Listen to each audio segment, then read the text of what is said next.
সিলেটবাসীর জন্য অনেক আনন্দের বিষয়, কারণ মোহাম্মদ আমির ডে প্রথম থেকে ফাইতাছে। মোহাম্মদ আমির ডে প্রথম থেকে শেষ পর্যন্ত মোহাম্মদ আমির হিল্লা দেব পাকিস্তানের একটা বোলিং। আমার কাছে অসাধারণ একটা বোলিং, আমার প্রিয় একটা বোলিং। যেহেতু আমি 2026 সালের বিপিএল এমএজন আমি ঢাকা ক্যাপিটালসে সাপোর্ট করব, সিলেট নামের লয়াস আমি সাপোর্ট করব না।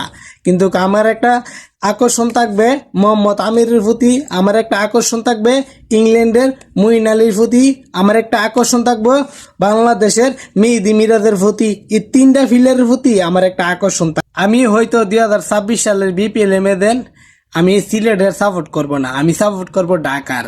কিন্তু সিলেটের কিছু কিছু ম্যান আছে, তাদের প্রতি ভালোবাসা থাকবে। এই যে দেখতাছেন মোহাম্মদ আমিরের প্রতি ভালোবাসা থাকবে, আমার ভালোবাসা থাকবে। আমার প্রিয় একটা বোলিং মোহাম্মদ আমির, পাকিস্তানের মোহাম্মদ আমির আমার প্রিয় একটা বোলিং। এই জন্য বলতাছি আমি হয়তো সিলেটে সাপোর্ট করব না, কিন্তু বাংলাদেশে মেনও কিছু কিছু আমার প্রিয় মেন আছে, বিশেষ করে মেহেদী হাসান মিরাজ, এখন আবার আছে ইংল্যান্ডের মুইন আলী।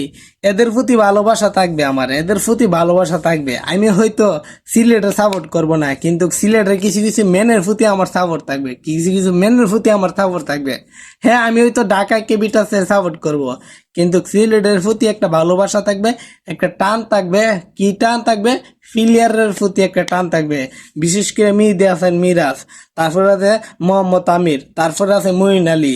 এদের প্রতি ভালোবাসা থাকবে, কারণ এদের আমি ভালোবাসি। মোহাম্মদ আমির আমার প্রিয় একটা বোলিং।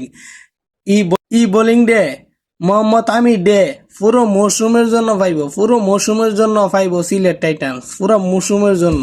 তাইলে এবার বুঝেন, উইকেট কিন্তু জমাই লেব মোহাম্মদ আমির পুরো মৌসুমের জন্য পাইতাছে, প্রথম থেকে করে শেষ পর্যন্ত হিলা দেব। এমন একটা বোলিং পাওয়া সিলেটের জন্য অনেক কল্যাণজনক। মোহাম্মদ আমিরের মতন একটা বোলিং পাওয়া প্রথম থেকে শেষ পর্যন্ত, এরকম একটা দলের মেয়েদের এরকম একটা বোলিং থাকলে তাইলে প্রতিপক্ষ একটা আতঙ্ক থাকে। মোহাম্মদ আমির যে দল আছে, মোহাম্মদ আমির যে টিমে আছে, এই টিম সবসময় চাঙ্গা থাকবে। বিশেষ করে সিলেটের প্রতি ভালোবাসা থাকবে। আসসালামু আলাইকুম।